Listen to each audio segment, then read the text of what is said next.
안녕하십니까. 세상만사 할배 이야기의 박세현 할배입니다. 오늘은 지난번에 이어서 CEO 역할 초이스 엑스큐션 아웃풋 중에 이 초이스에 관해서 이야기를 시작하려고 합니다. 참 이 초이스가 무엇이냐, 초이스 선택이죠. 어떤 선택을 한다는 것은 하나의 의사결정 과정이다, 이렇게 보시면 되겠습니다. 근데 사실 이게 선택이 우리가 살아가 보면서 매일 아침에 일어나서 무슨 옷을 입을 것이냐, 밥을 먹을 것이냐, 그냥 우유를 한 잔 마실 것이냐, 여러 가지 선택이 많습니다. 고민거리가 많습니다. 특히 점심시간이 되면은 오늘 점심은 뭘 먹지 하면서 결정장애를 느끼는 분들이 약 한 80%라고 합니다. 그래서 어떤 식당에는 아무거나 이런 메뉴가 있습니다. 일반적으로 사람들이 선택을 할 때 의사결정 과정은 세 가지 방법으로 이루어집니다. 첫 번째는 합리적인 의사결정 방법, 두 번째는 제한된 합리성, 세 번째는 직관입니다. 합리적 의사결정 방법 모델이 있습니다. 그죠? 이 모델에는 처음에 환경 분석, 문제점 분석 한 후에 목표를 설정하고 대안을 설계하고 대안을 또 이밸류에이팅 평가를 해서 가장 옵티멀 솔루션이 뭐냐 하고 최종적으로 선택하는 과정을 합리적 의사결정 방법이라고 하는데요.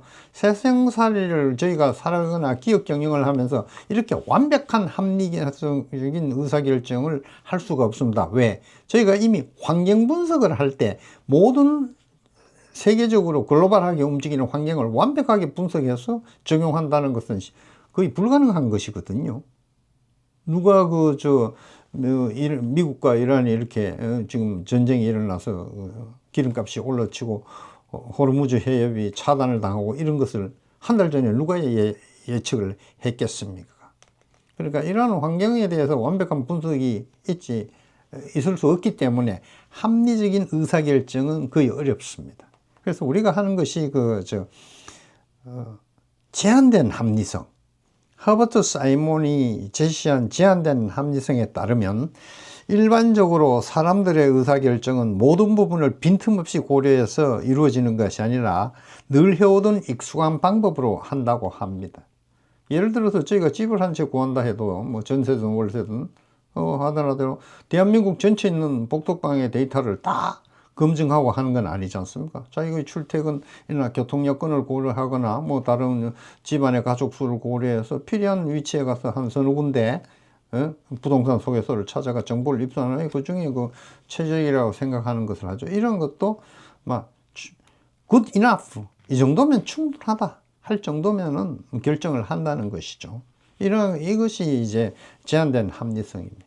기업 경영에도 이런 합리적인 방법으로 하는 방법도 있으나 이것이 거의 불가능하기 때문에 가끔 우리가 직관을 이용해서 의사결정을 하는 경우도 있습니다. 그러면 직관은 우리가 시험을 칠 때 오지선다 중에 하나를 그냥 찍는 것이냐, 그런 것이 아니고요. 직관이라 하면 잠재의식 속에 쌓여 있는 오래된 실제 경험에서 비롯된 것입니다. 조직에서 제기된 문제에 대해 오랜 경험을 바탕으로 한 직관을 하면은 문제를 아주 빠르게 해결할 수가 있습니다. 요사이 같이 경영의 변화 속도가 빠르고 환경을 변화에 대해서 예측이 어렵다면은 이러한 직관을 활용해서 조직의 의사결정에 도움이 되도록 해야 되겠습니다.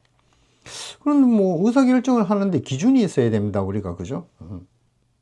그래서 의사결정은 이익 창출이냐 원가 절감, 이 두 가지를 가지고 하는 것이 상당히 저는 타당하다고 봅니다.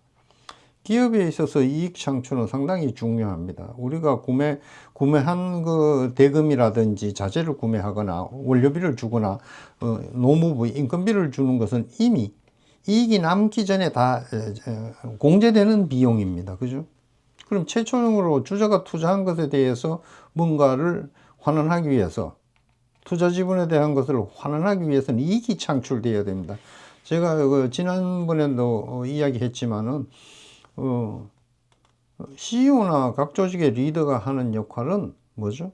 가치를 창출하거나 해야 되는 게 첫 번째이고, 이 가치 창출을 위해서 리더십을 발휘해야 된다고 말씀을 드린 바가 있습니다.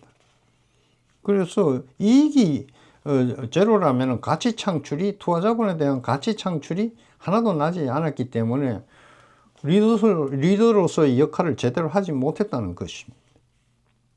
두 번째는 이제 원가 절감을 기준으로 해서 의사결정을 한다는 방법.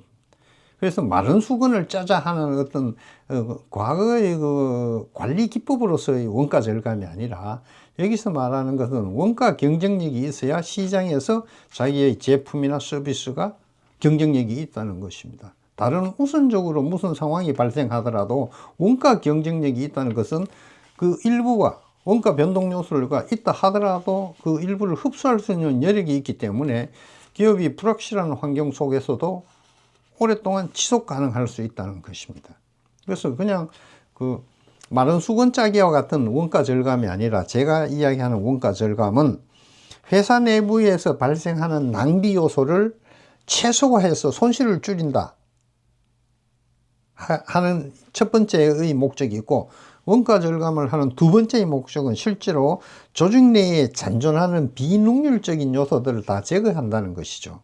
구성원에게 체질하여의 혁신과 변화를 지속적으로 도모할 수 있다고 합니다. 그래서 원가 절감을 할 때 원가 절감, 전기 절감하기 스위치 옆에 절전 이렇게 쓰는 것은 사실 의미가 없고요. 실제로 원가 절감을 위해서는 전구 5개 중에 1개의 전구를 빼서 4개만 조명을 준다든지 이렇게 실질적으로 이루어질 수 있는 원가 절감이 되어야 하겠다고 봅니다. 어쨌든 이 선택은 경영자에 있어서, 모든 리더에게 있어서 상당히 중요합니다. 왜냐? 한번 선택을 하게 되면은 이 엑스큐션이 걸리기 때문에 되돌릴 수가 없습니다. 이미 투입된 자본은 선크 코스트로, 환물 원가로 들어가게 됩니다. 그래서 경영자의 선택은 리허설이 없습니다. 다시 한번 해보지, 그렇게 할 수는 없는 것이기 때문에 우리가 두 번째 기회란 존재하지 않는다는 생각으로 선택을 잘 해야 됩니다. 선택에 대해서 여러 가지 이야기를 드렸습니다만, 정말 선택이 중요하다고 생각이 드십니까? 다음에도 선택의 다른 차원에서 또 몇 가지 이야기를 나눠보도록 하겠습니다. 경청해 주셔서 감사합니다. 좋아요, 구독 꼭 눌러 주십시오. 감사합니다.